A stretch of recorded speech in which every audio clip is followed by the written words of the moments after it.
Okay. Can anyone hear me now? Be a 20-second wait time while we do that.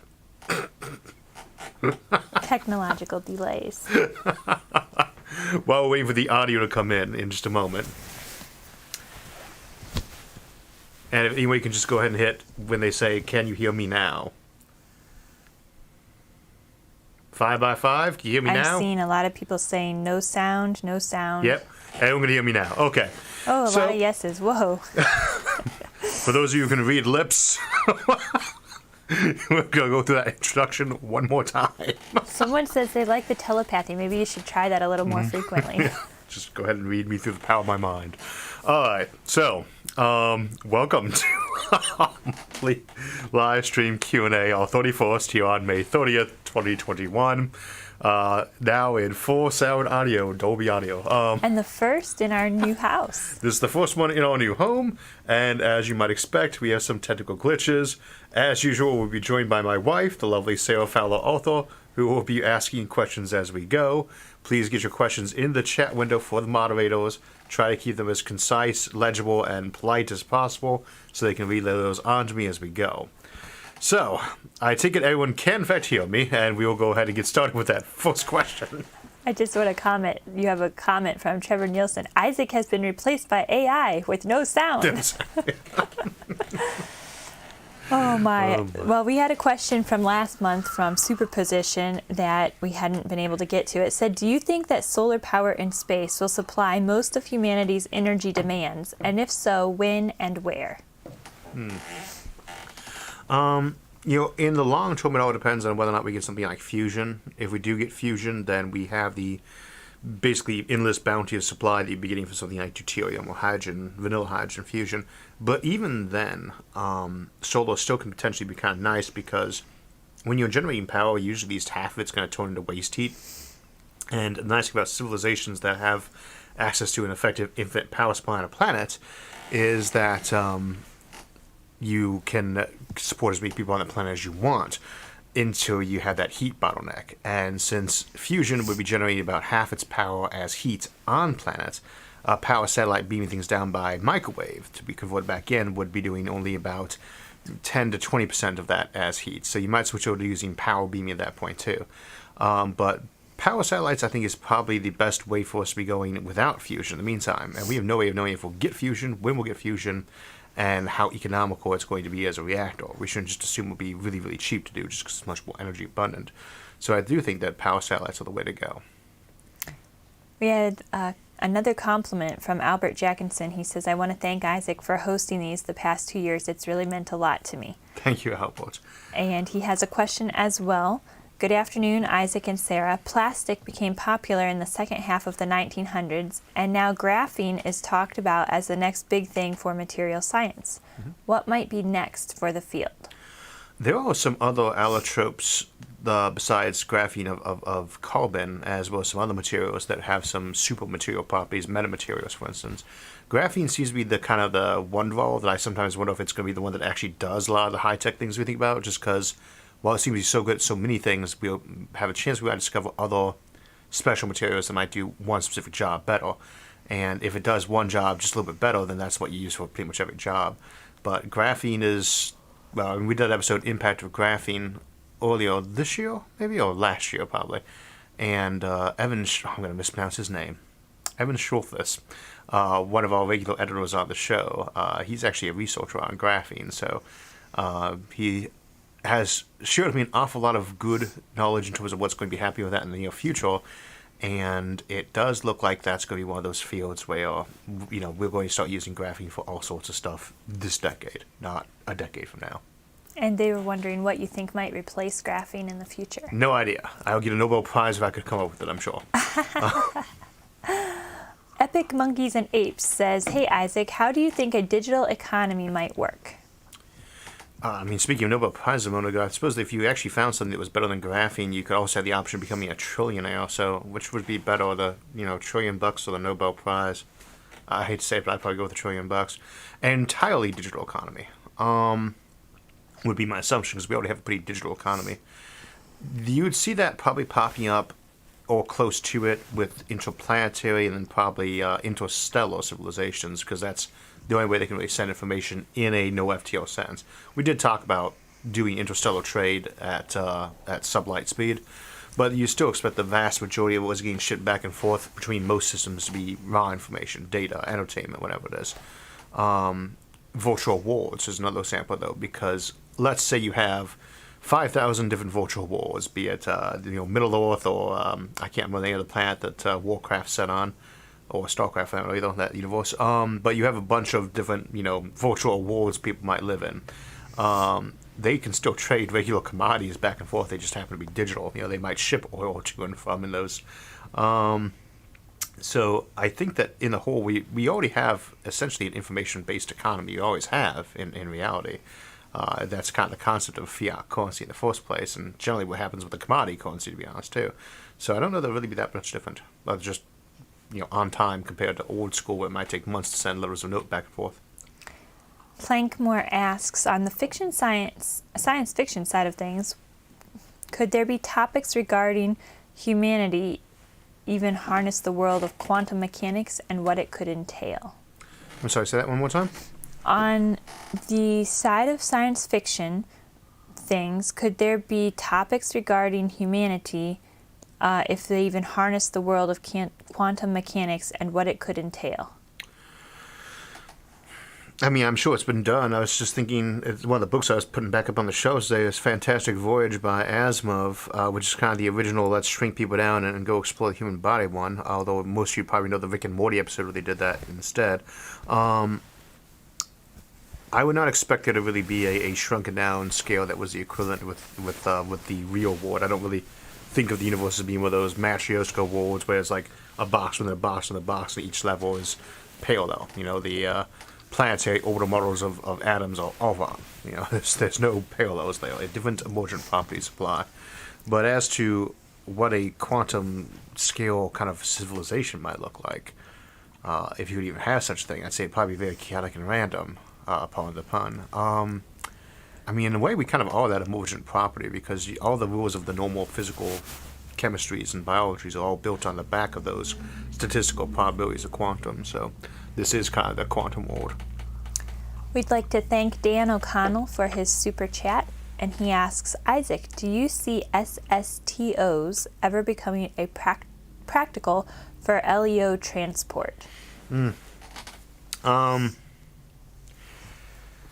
Right now, so much of the focus is on reusable rockets that it's easy to kind of focus in on just that option. And obviously, I'm pretty wanting, everyone thinks of me orbital rings. I love orbital rings. Still love them. I still think that's the way we'll eventually go once we have 1 million people living in orbit, or so much industry in place that becomes very easy to do. I would say yes, though. I think there is definitely a role there for STOs. But we are going to have to see, because, again, if you'd asked me about reusable rockets even 15 years ago, I said that was so the past and was a stupid idea to pursue. So, it's one of the examples of cases where I've just been dead wrong. So we will see. Speaking of rockets, I heard that if you have a spare $2.5 million lying around, you can go with Elon Musk in outer space in a few months. Is it? I'm trying to remember what the actual price tag was, because I know it said there was like $250,000 with Jeff Bezos and the Blue Origins, but I had that all wrong. The news article I saw said $2.5 million. Well, that might be right too. Although maybe they're upping the ante on what they're going to offer. It's a good question what the price point is. Or was it Virgin Galactic? That was the ones who were thinking about having. They don't offer it yet. Was thinking they could do a price tag of $250,000. But yeah, I mean, hey, we used to cost $50,000 a kilogram for the space shuttle program. At 41 cents being hate mail, that's the complete cost as broken down, adjusted for inflation. But some people who like the space shuttle program or really doesn't like it have very different prices for poor launch orbits to LEO, which they get very enthusiastic about. We have gotten much cheaper to orbital flight now. What is your favorite Isaac Arthur video? This is asked by another super chat, Drew McTeague. Thank you, Drew, for your donation. Well, since it's Drew asking, the Spaceship Propulsion Compendium. Drew actually was the first time I ever did a poll question. I tend to do probably about one poll-based episode a month, but it was the first time I ever did one. It was on Patreon at the time. And I asked everyone for ideas. The one that got voted, I think it was the one that got voted up, or maybe I randomly selected that. would get to pick the title, and that was the Spaceship Proportion Compendium, and Drew helped edit and write that one. So, and that has actually, I think that was like one of our top 10 videos for the show too. So it's one of my favorites. Surprisingly, not Civilizations at the End of Time, or that was kind of a culmination video for me. So I think it was like a 6-part of our early season 2 stuff. Probably, actually, that's actually a pretty good one. Yeah, Spaceship Proportion Compendium. Nicoy Green says, how soon do you think we can create human-level artificial intelligence?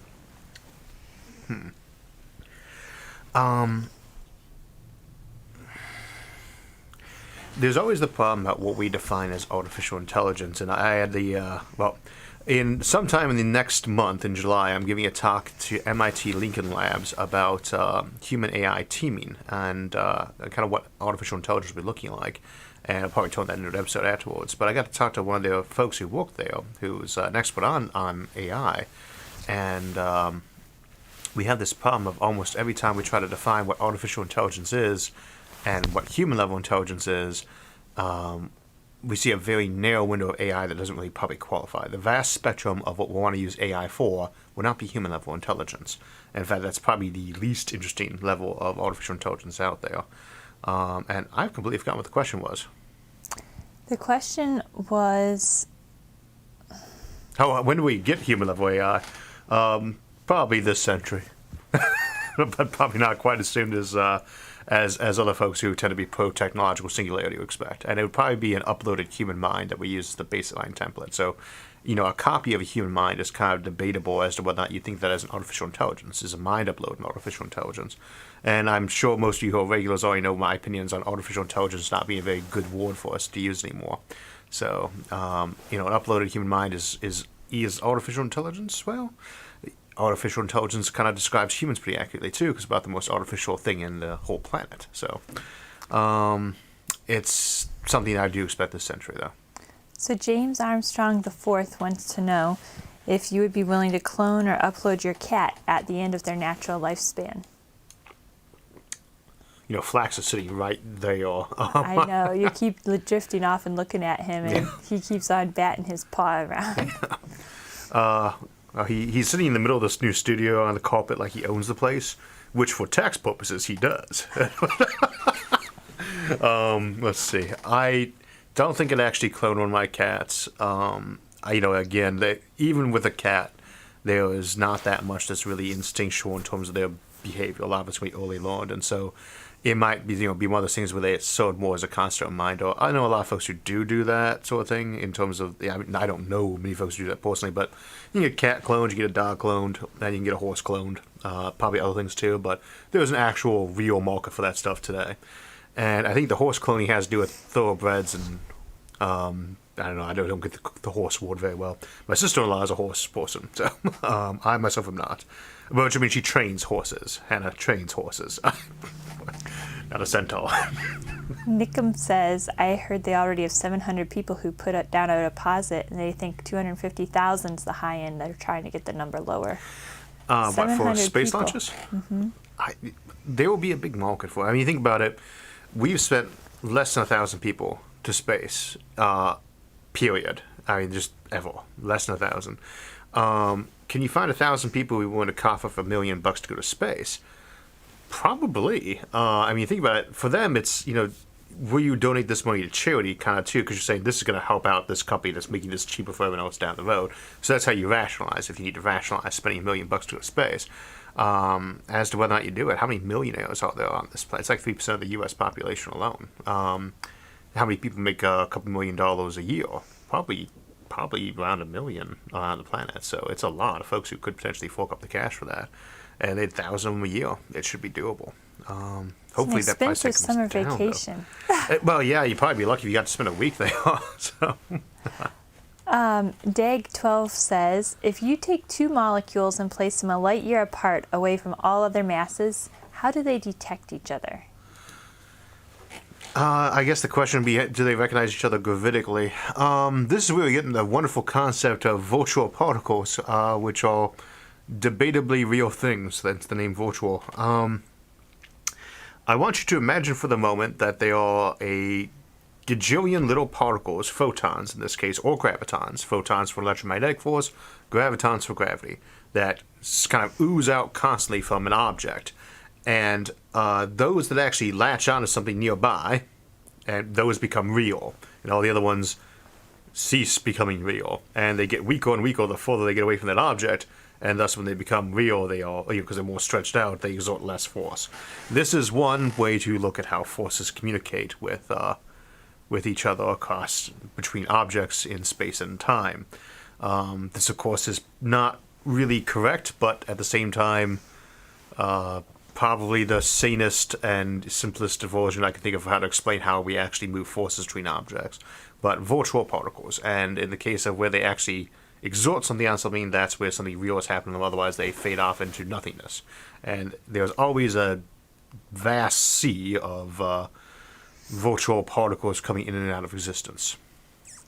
Chris Petit, has Earth ever been affected by time distortions, say from a passing black hole or other time-altering condition? Probably. I mean, we already have some as is. Time runs slower at certain parts of the planet, and measurably so. You need very precise atomic clocks to measure it, and don't think that you can use this like extend out your weekend or your lifespan, but if you have an atomic clock and its twin, and you set them to each other on a shelf, and then you move one to the shelf above and one to the shelf below, you'll be able to see the time run faster on the one that is higher up. If you put one on Mars, it will run actually slower. If you're wondering exactly how to calculate that, very approximately, if you figure out what the thing's escape speed is, if you would take it, at a given level of distance from a planet, you figure out what the escape speed was to get free of that object, that star, that solar system or galaxy, and you converted that escape velocity into the old Lorentz formula for figuring out what your special relativity motion speed was, that would about give you your time dilation. Loosely. It doesn't include things like rotation very well. And that is how time distortion works. Has something big pass by us like a black hole, not too close. And you got to keep in mind, for a star like a black hole, if it was the same mass as our sun originally, it had the same gravity as our sun as this black hole coming by, it's not going to distort space-time any more passing by the distance the sun is from us than the sun does. So it would have to have passed very close indeed, right? And we probably would have had the planet pretty badly wrecked by that. I'm seeing an error message on your camera. Is there an error message? I appear to be... I think it's lost you again. We Oh, seem good to be God. having issues with that camera since moving. It Welcome just to this new studio. Let's see what happened there. I don't think it likes this new place. Oh, it was back? There we go. Did I disappear? I think I disappeared. All right, well, let's assume that I no longer disappeared. The vanishing glitches. and reappearing. Wonderful. It's a Canon EOS camera. I have a power supply that plugs into the outside, virtual one, and it looks like it just started on me again. It says EOS webcam utility beta. Wow. Not sure what's up with that. All right, we're going to go to break. So we'll be on break for a few minutes, and it's a great time to get some questions into our moderators or grab a drink and a snack. While we're on break, though, I mentioned the elevator conundrum in our recent episode Arcology Design, the problem of how taller buildings need more and more floor space on each level devoted to elevator shafts, and that there are more parallels for horizontal motion like roads, rails, and pipes. But I also mentioned a bottleneck on shipping on and off planet, and I thought I'd explain that while we're on break. Now, we could get such a bottleneck on an obvious elevator parallel, like a super tall space tower or a space elevator, but in this case I meant in terms of the heat energy released by launch and takeoff. Way back in our episode Evacuating Earth, I talked about how a Kardashev 2 civilization might have billions of spaceships in a single solar system, but be unable to evacuate a planet super quickly simply from all the heat of their engines, as they land to pick up things we want to evacuate, like precious relics and people. It takes about 30 million joules of energy to get a kilogram into low orbit, and that's about how much energy something landing and air braking our atmosphere would generate, though the launch will be more expensive as you're not just braking something's momentum by dragging friction, but spitting out a stream of hot gas that outmasses your payload and needs speeding up, which is done by burning it, while fighting atmospheric friction, which produces a lot of heat. The ratio of fuel to mass varies from fuel type, kerosene needing higher percentages than liquid hydrogen and oxygen for instance, though it is probably worth noting that you also generate heat while making liquid hydrogen and liquid oxygen. But even a pretty optimistic approach on fewer orbits in terms of heat release is going to come in at 10 times more heat energy being released than the kinetic energy our object has when it finally gets to orbit, or 300 megajoules of heat per kilogram for going up by rocket. Now that's a lot of energy, but minuscule compared to Earth's energy budget, which is about 500 million times that per second of sunlight coming in and leaving. So we might assume we can get away with having 2% of that budget for getting into orbit, in which case it means we can move around 10 million kilograms into Earth's orbit every second, or around 1 billion tons every single day. That's a lot, but in the context of an economonopolis, a planet-wide city, there might be some galactic empire's capital like Coruscant or Trantor or Terra, that would bottleneck them at probably 1 billion people coming and going each day. And we often envision these worlds as housing trillions of people with ships coming and going non-stop. If we're contemplating realistic galactic empires where there might be quadrillions of people just living in our own asteroid belt, let alone the neighboring systems of our galaxy, then a few billion tourists a day, or 1 trillion a year, starts meaning if your empire had 1 quintillion people, barely enough for a single Dyson swarm, 1 billion folks, you would need 1 million years to let everyone visit once, without scorching your planet to a cinder, just by letting them land and take off with themselves in a suitcase. Needless to say, things like space elevators and orbital rings can help with this, but only to an order of magnitude probably. It's one more reminder of just how counterintuitive the future might be when we seriously contemplate the scale of those civilizations. And with all that said, let's get back to your questions and back to our show. It does look like I'm invisible at the moment. So. We have transported Isaac back to the studio via DSL camera. Hopefully things not too crooked. Well, let's see. So for those who are just joining us after the break and missed our original muting for the first 3 minutes, we also still be in the process of setting up the studio, hence why half our normal ornaments for the studio are just sitting there. There's my YouTube award. There's my nice teddy bear from, I can't remember the name of the company that makes the teddy bears. There's their Vermont. Vermont teddy bears. There's the big SFIA logo one of the fans made me as a woodcut. Paul, I think was his name. And there's my NSS award. Oh, there's my NSS award. There's my Britannia mug. We'll just show this off for a second if I can bring it over here without smashing the place up. So, I want to thank the National Space Society for this wonderful award. And I believe we're doing a ceremony for that. We already recorded it virtually, and that should be out in a couple of days on the National Space Society's website in time for their next conference. So, very good award to have won. All right. So next question. Okay, so we were at the one with Chris Petit, and we had talked about time-altering conditions. So we are now to Ben Prewer. Can we use active support to build structures with a much higher tensile strength so that we could build structures like Banks orbitals and ring worlds? I don't really think there's going to be any zone for doing that. We did talk about doing that in our ring worlds episode. The idea is, how do we fake something that's got a strength that is just far beyond anything that even graphene can make? And the way you would do that is by making a really big, thick, non-spinning or very slowly spinning ring, potentially a counter-rotating ring, and then inside it a much thinner ring that you actually put your habitat on.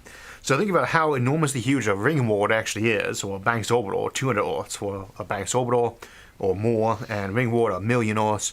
Think about something that big.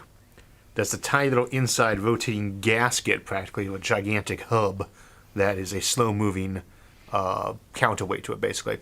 And on that, you might have a magnetic cushion, and that's what's keeping it in place, to kind of get around having to use tensile strength. Can you do that? Yes. Would you do that? Potentially, you might have a big hub, we'll call it the outside bit, that counterweight, that was basically tanks full of, hydrogen, helium, or dark matter, something you really can't build civilizations out of, and which is very numerous. So that is where you might do that at, and then your actual, size might be a ring world, it might be a Banks orbital, both those occupy kind of a sweet spot of radius, or you might do something in between that had to do with your actual ratio of useless matter, e.g. hydrogen, helium, and dark matter, to useful construction matter, e.g. carbon, oxygen, iron, etc.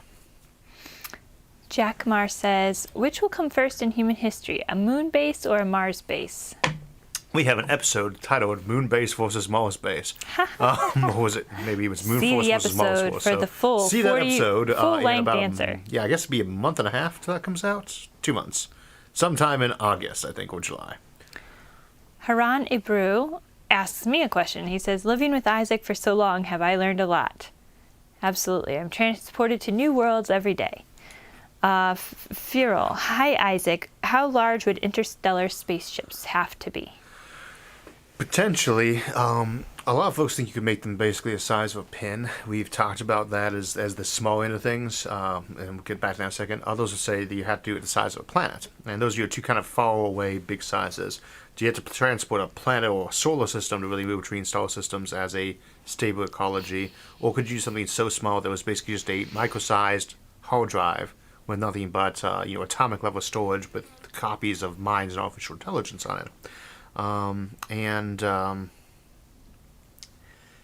Somewhere in between there, we'd say an O'Neill cylinder was probably, to my opinion, on the big side of what you would actually need to send to have a reasonably complete ecology, especially if stuff frozen.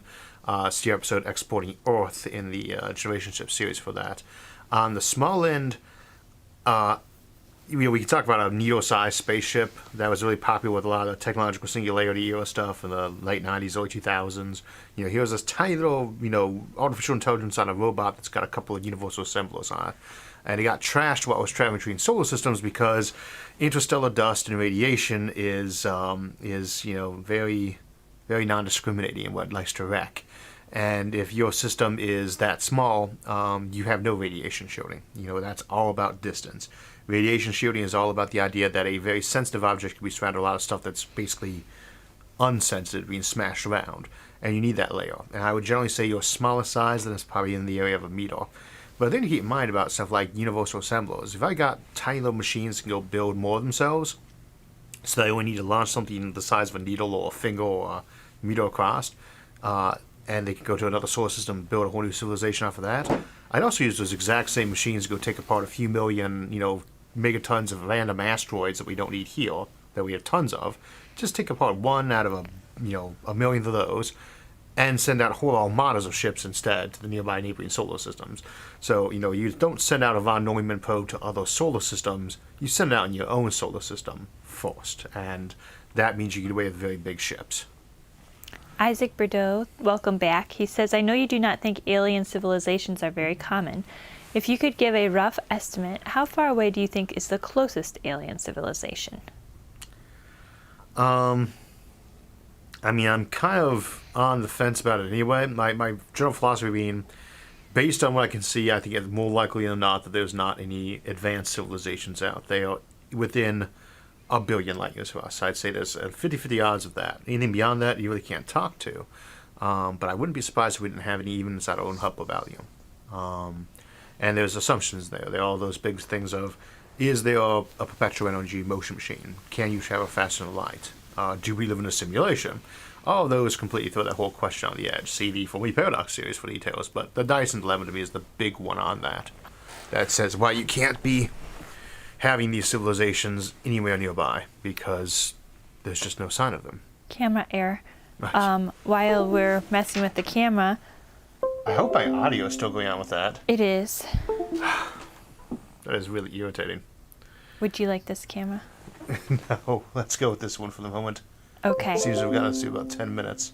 DT Finham says, which industries do you expect growing the most in the next 3 decades? Are there any companies that you are interested in? Which space industries, or was it just industries? It just didn't specify. Which industries? I always feel inclined to say cryptocurrency because somebody everyone either really loves it or really hates it. And the camera just went again, didn't it? Yeah. Let's bring that one over here and we'll switch over to that. Keep going with that. Anyway, while Sarah's bringing the camera over, I hope everyone can still hear me. In terms of industries that we're getting bigger, I think the computers are about maxed out in terms of hard drives, hardware, or even server stuff like that's probably going away. And sometimes I hate technology. Let's go ahead and switch that over. Okay. So we have a camera on there now, and Yeah, there we go. Hi. Hello. We're going to transport you to outer space. Is that good? Okay, technical issues. Again, for anyone who's just tuning in, we recently relocated our whatchamacallit. Like we were still unpacking this afternoon. Yeah, they're actually all a bunch of boxes here, so we got the camera around. Studio. And it's back. Okay, that's just weird. I would try to keep that there-ish. And Are you doing another twist and spin? This is what they do Yeah. in outer space when they're on those space shuttles. You know, you view the camera through a rotating lens, and it allows you to see many different angles. That is true. So we got to do a nice camera rotation there. Big industries for the next, was it decade or 30 years? Just ones that you're interested in. Oh, okay. Apple, Amazon, Microsoft, and Google, Facebook. No, I think that the big new industry is probably going to be in metamaterials in terms of something that's a completely new sector. Probably metamaterials and hopefully more space-based research for now. But I think space-based research and maybe tourism have a real chance to blossom in the next couple of decades. Tommy Vask says, the first casualty in outer space in this new era. When and how do you think it will happen, and what will be the most likely repercussions for space programs at that time? Unfortunately, with the last casualties, the repercussion on space programs was nobody can go. You know, when any of these things blow up, what we do is kind of ground the whole fleet. And some people say that's being overly cautious, but you kind of look at this from a governmental angle. Someone says, we want to send people to the moon or Mars. And someone says, okay, what does this actually accomplish? And one of the big selling points at the end is not going to really be scientific research if you're just sending people there for a couple of weeks, because a robot really could do that better in terms of actually picking up your samples. A big factor in that is going to be prestige and you know, the ability to done it first, right? And a lot of nations like the idea of being the ones who do that. What you don't want to do is be the country that has not prestige but a gigantic state funeral when you lose somebody that way. We're going to lose more people in space. In the future, the vast majority of people who die will die in space, hopefully, because hopefully that will be where most people live. But to get there, we still don't want to be reckless. And it is always kind of that back and forth between, you know, are we being overly cautious or are we being overly reckless? And I suspect we will probably... this decade, we're hoping to see an awful lot of manned vessels, commercial manned vessels from SpaceX, from Blue Origins, from Virgin Galactic going up into space, and hopefully more. We're going to see more from the U.S., from Russia, from China, from ESA, and from many more. They're all going to be trying to send people into space this decade. It's going to be great. We'll probably send more people in this upcoming decade than in the entire history of space travel combined. And if we are lucky, no one will die. But I would not keep my fingers crossed on that, sadly. I saw a comment earlier asking whether or not you had to make a donation to get your question answered. The answer is no, but we definitely appreciate those donations as they help to keep the studio improving. The camera is a case in point, but improving our technological apparatus as well as paying for all of this heady knowledge that you've collected over the years. And so I want to give a shout out to Void for their super chat. He has a question. I've heard strange matter could generate power when bombarded with neutrons and maybe enough to be used as a ship drive. What are your thoughts? I say first that I've never had a problem with that camera. We've had that thing for like a year, but I guess probably it's time to... anyway, strange matter has properties we don't really know about yet because we have only ever made a little tiny bit of it, e.g. 1 or 2 atoms at a time in a lab. I don't know that strange matter should really interact with a neutron specifically differently than it would a proton, for instance. Though I'd have to actually think about what the specific properties of the strange quark are at the moment in terms of charge. We should be able to build stuff. There are 6 types of quarks, right? Up, down, top, bottom, because one creative, and strange and charm. We should be able to build stuff out of strange, charm, and top and bottom quarks, not just up and down. Ideally, it would seem weird for the universe to have 6 types of quarks and only use 2 of them ever, and have no use for the other ones. I don't know how you'd actually be producing. I suppose the assumption there would be you have a big amount of matter-antimatter annihilation between the strange quark and the neutron, or the strange atom, what presumably has one strange quark in it and an up and a down atom in it, for instance. But that's the only thing I can think of. So that's all I can think of that would actually cause a reaction you could drive a ship on. We have a question from Ira Zwan, and thank you for your super chat. He says, "Hello, Isaac Arthur. Will there be another collaboration with John Michael Godier?" Almost certainly at some point. I would say John is one of those people who I just love working with. So there was a lot of generally decent and great people I've had a chance to work with ever since the show's taken off in size, but John's probably still my favorite to actually work with. He's just fun to talk to. So is this crew, too. So. Salman Sulman, people often say that nuclear fission power is always 20 years away.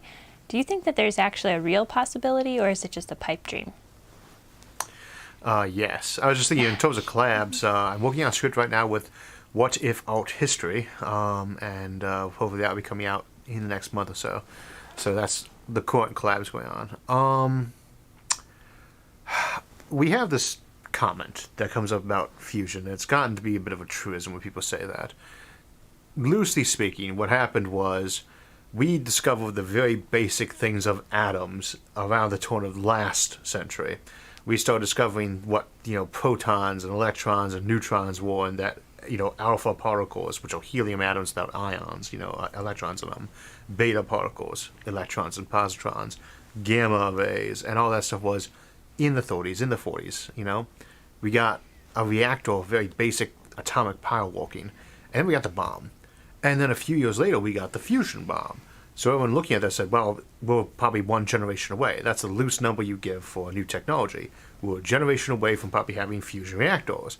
Considering how quickly it went from knowing what an atom was to having an atomic reactor to an atomic bomb to a fusion bomb, hey, a fusion reactor is probably just a generation or 20 years away.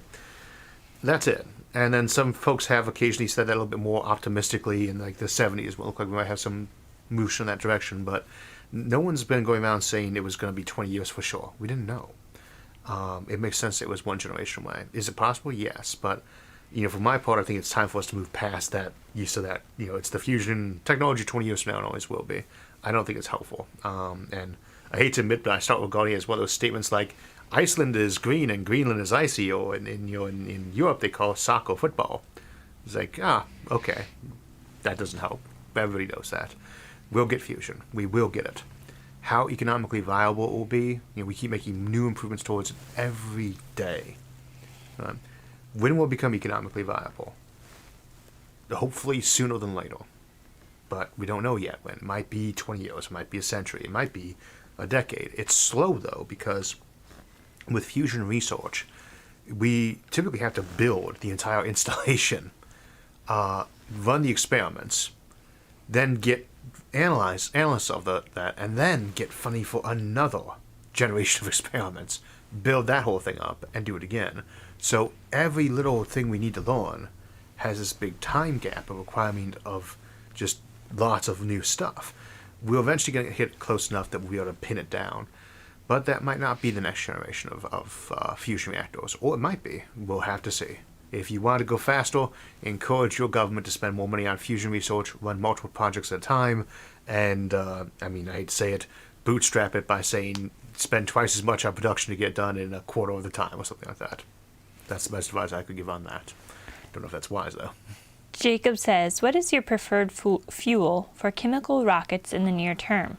He likes LO2 or LH2, as it can be stored as water, which has more uses than just fuel and is less explodey than hydrocarbons. Well, the problem with using liquid hydrogen and oxygen as a fuel is you actually can't store it as water if you want to use it as a fuel, because you have to spend more energy to crack it back into hydrogen and oxygen and get out of it. Everybody likes to use liquid hydrogen. Hydrogen is awesome. It's the most energy reactive one you've got. And hopefully with the new generation of graphene line tanks, for instance, we can actually store the stuff usefully. But it's a pain to handle, right? A lot of folks don't know they hear a very complex thing about jet fuel or rocket fuel. Rocket fuel is, in most cases, propane and kerosene. Kerosene, sorry. You can make propane rockets too. Kerosene's the big one. Just kerosene. Usually a little bit more refined in terms of getting impurities out of it. That's the one that probably used the most. And liquid hydrogen is the one that is most effective in terms of best speed for minimum fuel. But it's hard to store and work with. So we want to thank all of the folks that are subscribing. It's great to see your names popping up on the screen. Thank you to them. And the next question is from another Isaac. How will virtual reality technology progress within the next few decades? I was growing up, the only other Isaac I ever heard of was Asimov. How will virtual reality technology progress in the next decades? When I was a kid, we had like a Super Nintendo's follow-up was a VR headset, but I think it was a wireframe.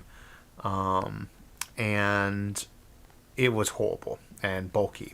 At the same time, we had TV shows that were constantly saying, all of them were virtual reality set. They used like the holodeck in Star Trek. Probably the worst piece of technology they ever put in the Star Trek universe, the holodeck. I like it. Yeah.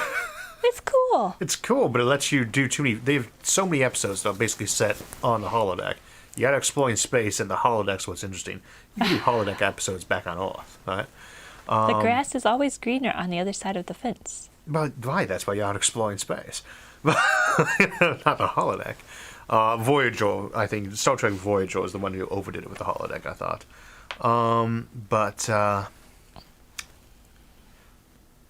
Virtual reality. How's virtual reality progressing in the next couple of decades? So not read in a lot holodeck. Of books You that don't were want it to go cyberpunk to a in the holodeck. 80s. You don't want a virtual reality to become a holodeck. Yeah. You guys are going to have to excuse me again. New studio, just moved, still unpacking, camera burnt out or whatever it did. And we had to move at the last minute. So, let's see. Will virtual reality get to be more commonly in use? There's an Oculus headset right there. I don't use it too often myself because I have to wear contact lenses when I use it. And some people love them. To me, that technology is still not entirely there. I want something probably closer to like a pair of glasses that I could comfortably wear to really be able to do virtual reality. Is it going to be out there? Oh yeah, it's going to be improving heavily, and expect to see a VR headset probably get to be about as common as PCs were in the 90s, in about the same way too, in terms of utilization. Most houses will probably have a VR headset from one manufacturer or another, whether it's a smartphone-enabled one or one more complex, in the next few years, honestly, for the US. But I would say augmented reality is probably the one that's going to really hit more in terms of miniaturizing and getting things inside glasses and so forth. Marvin Hall says, I'm a longtime fan. I have a question that's been on my mind for a while now. Would it be possible for a form of alien life to develop that could utilize the CMB for photosynthesis? No. Maybe. One of the things we talk about in Black Holes the End of Time, in Black Hole Forming Civilization the End of Time, is the idea of living in a universe where ambient radiation from the CMB or other things like that is actually what you're feeding your civilization on. Not the ambient radiation, but black holes that are around that temperature. The CMB is in the microwave range, so in theory, you could actually run something on it. We talk about doing power satellites using microwaves. So it's in that frequency. I can't remember what exact frequency 2.7 Kelvin's at. That's the temperature of the CMB right now. Problem is, every part of the universe is exactly that temperature. You can't do work in bath water, right?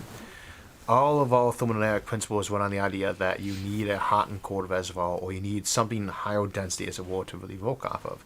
You can't do that there. It's because it's the same amount everywhere. You could potentially make something that was impermeable to the CMB that run off of, but you gotta think about the amount of power you're talking about when you're dealing with the CMB at the local level. It's ridiculously tiny. I think we found that to make a Matryoshka brain that would be able to convert itself so it was big enough to be actually in the background of the CMB. Dyson spheres are invisible because they're the same temperature as the CMB or in that range. They'd have to be, I think something like a tenth of a light year across to get to the point where they were doing a Dyson sphere's level of energy, or maybe it was even more than that, maybe 10 light years across. very tiny. I don't think you'd run anything useful off of that level of power that was naturally occurring. So. Nabaka That Shoes says, is apparent time travel through a wormhole instant, or would there be a delay? Oh, yeah. Depends on the type of wormhole.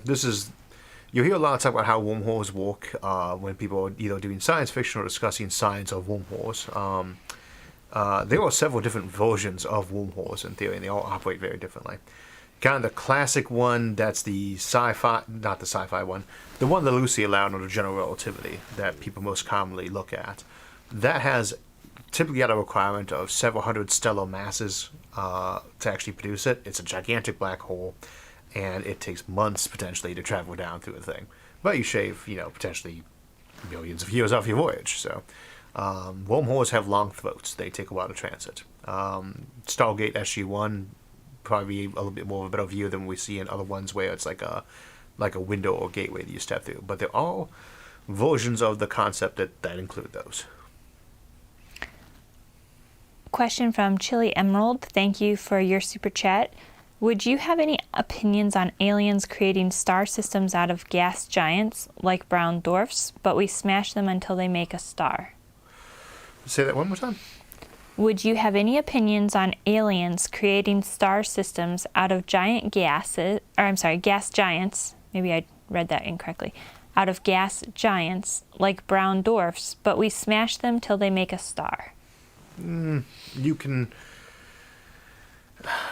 dwarfs don't really have enough mass to be real stars. You have to get in that red dwarf range would be handy, but you could smash one down. I think if you did crush one up, we talked about doing that in Somewhere on Jupiter. Actually, see the episode Somewhere on Jupiter or Making Suns for discussion of this in detail. But yeah, you could potentially compress a regular brown dwarf of brown dwarf mass to the point where it was doing fusion.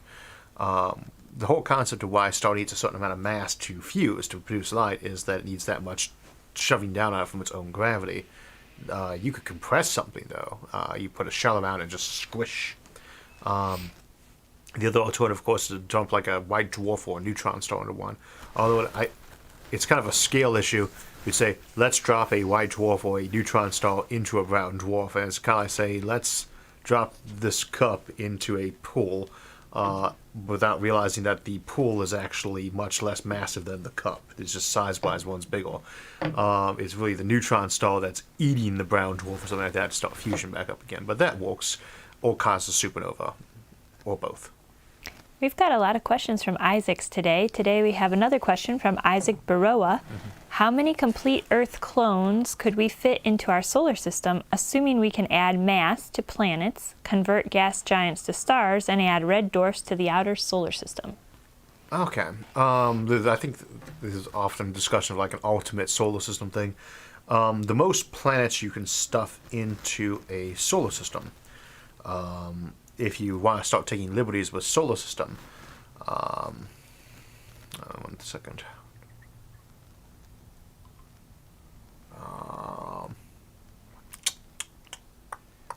Doing a little mental calculation here. Yes, yeah. Fast math. A billion. About 1 billion planets into a very extended solar system. If you were doing things like putting a big, nice central black hole that you rotate a bunch of red dwarf clusters around, each of which had planets lined up. And the reason I get that number is because that's when you start getting close to what you call the Birch planet level, where you have to start worrying about everything being stuck inside a black hole simply because it's not dense, but it's so massive. So there you go. There's your upper end. Birch planet scale. Question from Ming Zong. Just wonder if there's a plan for colonizing mini Neptune or super Earth, such as the hypothetical 9th planet, and what would the pros and cons be? I'm just going to go ahead and say it. The 9th planet is Neptune. I think it said mini Neptune, if I read it correctly. Yes, but the mini Neptune is a type of planet. The 9th planet is Neptune, and Pluto is planet 10. Most times, sometimes 9. Pluto is a planet. Well, it's, because Ceres would be the planet 1 at that point. I guess you could add some of the other asteroids in. They used to be, the original 4 asteroids used to be considered planets until we found other ones. Okay, a mini Neptune is colonizable, so is a super Earth. They're always going to be colonizable. The question is whether or not you'd actually want to. in terms of terraforming them. If you're a channel regular, you already know how we can pretty much colonize anything. We've talked about colonizing stars directly and black holes directly. It all depends on how artificial you're willing to get and what exactly you're colonizing it with. If you actually want to set up something like a human Earth-like settlement on the place, in the real world, not like virtually a simulated world running on the thing as a power source, for a mini Neptune, that actually might be a fun thing to explore for an episode, though. I don't think we've actually done a Super Earth episode either. No it's idea. Doable. We'll think about maybe doing an episode on that. Hey Isaac, would you ever consider doing a video on both the physics and possible technological applications of topological defect phenomena like magnetic monopoles and cosmic strings? Cosmic strings are something I haven't heard about in quite a long time. They were very popular in I guess it'd be the 90s too, but late 80s. Kind of instead of a point-like black hole, for those of you who aren't familiar with them, because they kind of fall out of common discussion, instead of a tiny little point of 0 dimensions in all directions, a cosmic string is more like a one-dimensional black hole, big long line. And there was a two-dimensional version people discussed too. Magnetic monopoles, I worry about when we start looking at things, be it string theory or be it magnetic monopoles, and say, well, our theory and our math says this thing that we don't observe must exist, so we have to figure out where it does exist, or why, maybe we should be focused on figuring out why it doesn't, or what's wrong with our theory. But, it'd be interesting to look at, well, we almost never discussed topology anyway, and I'm pretty rusty on it, but it might be worth doing an episode, magnetic monopoles or cosmic strings, yeah. Couple new ideas. We never want to have topic ideas for the show. That's right. And every live stream brings up new ones. So, a question from Alan Jiang. What is the hardest physics or math class that you took in college? Officially, partial differential equations. If you decide you want to major in physics, you will be getting a minor in mathematics minimum. And a lot of universities, you can take pretty much one extra class and get a BA, a Bachelor's of Arts in Math, or a BS with not that much harder effort too, because you need a lot of math to go into physics. If you choose not to do these things and you go into grad school, you will still end up having to take many more classes, either by auditing them or by just being handed a book and reading them. But I, over there, got a whole big list of books. On the top shelf is the math ones, but the big lights at. If you can read the titles, you can figure out which one you think is hardest out of that group. So, I think PD was the last math class I officially took, though.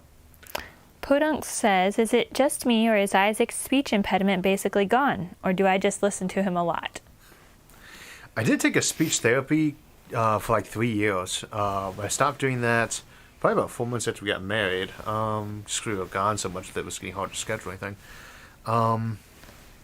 I would never think of my speech impediment as gone, though, especially during the live stream.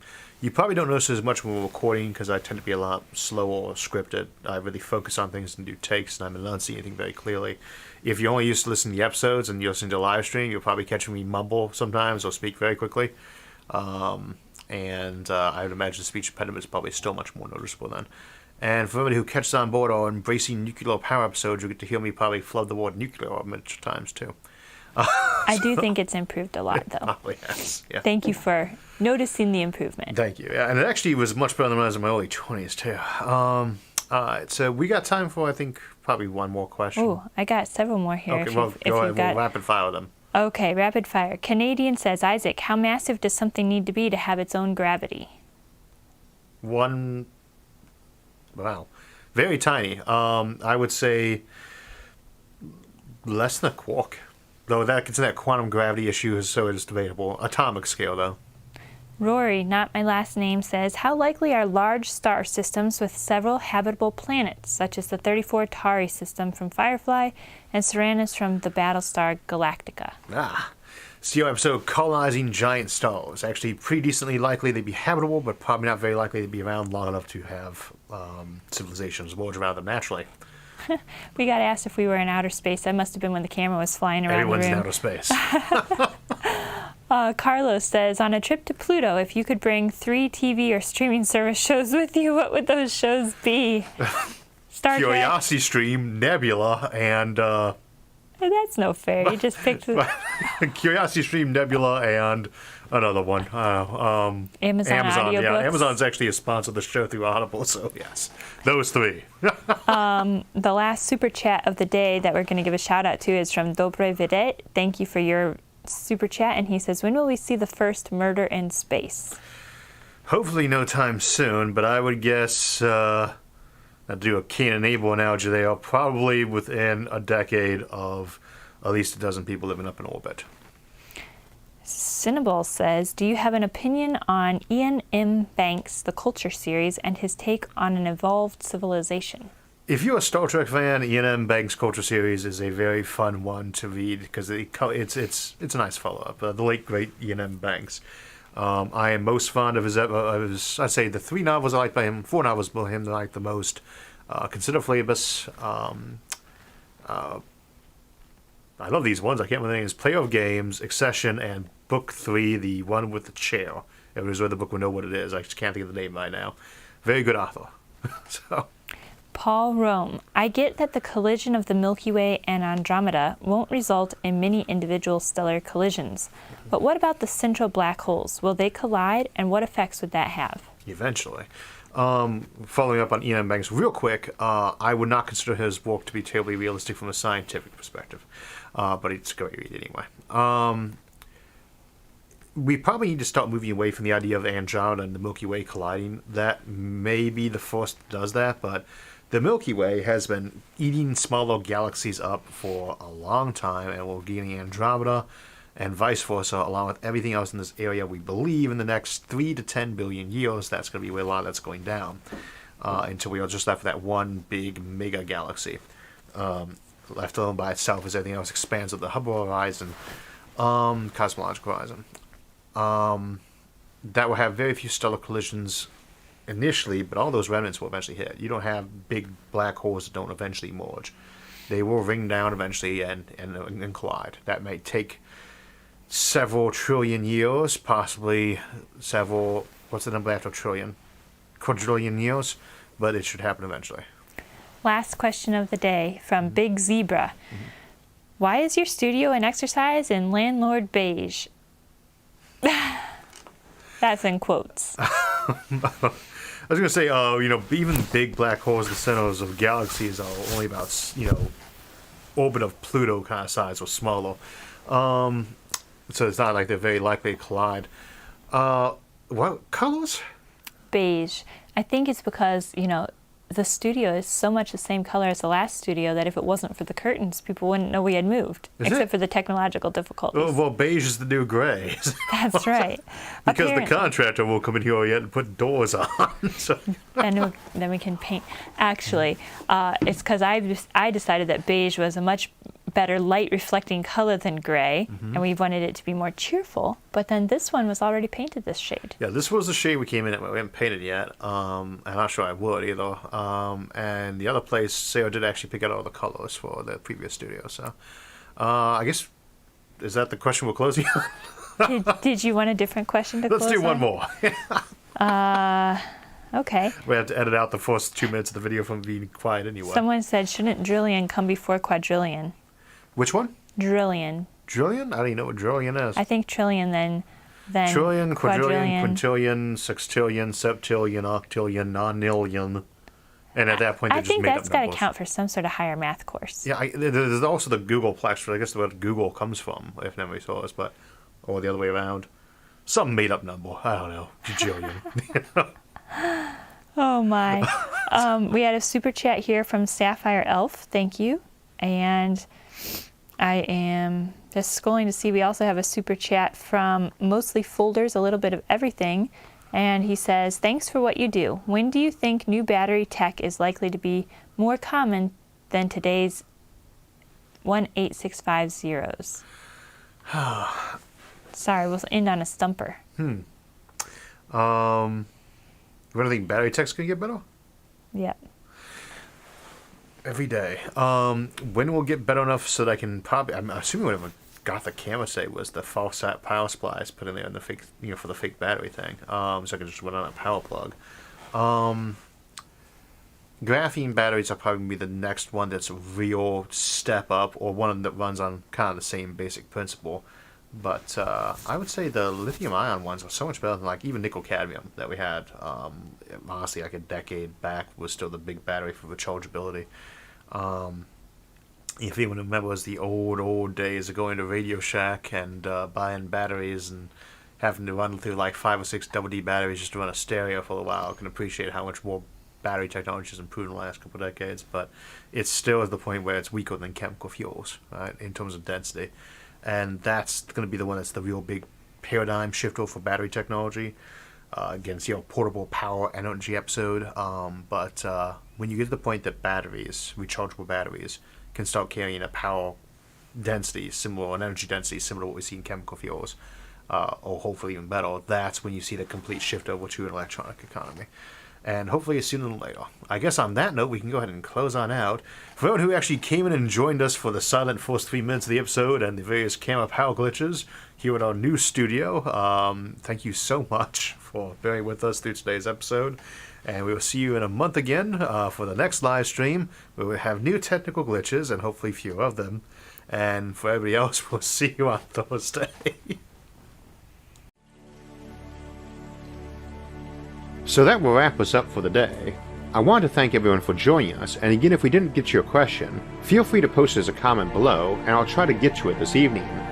Also, you can continue the conversation at any of the forums on Facebook, Reddit, Discord, or our website, isaacarthur.net. Thanks for joining us, and we'll see you Thursday.